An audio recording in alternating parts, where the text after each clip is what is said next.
తెల్లవారే వెలుగు రేఖలా పచ్చ పచ్చ పచ్చి మట్టి బొమ్మలా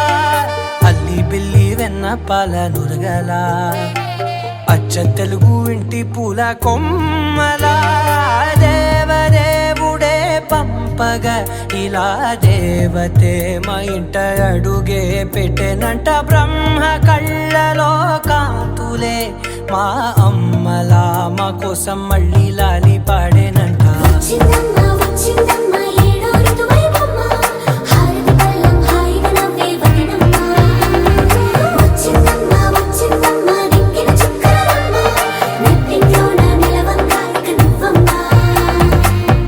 తెల్లవారే వెలుగు రేఖలా పచ్చ పచ్చ పచ్చి మట్టి బొమ్మ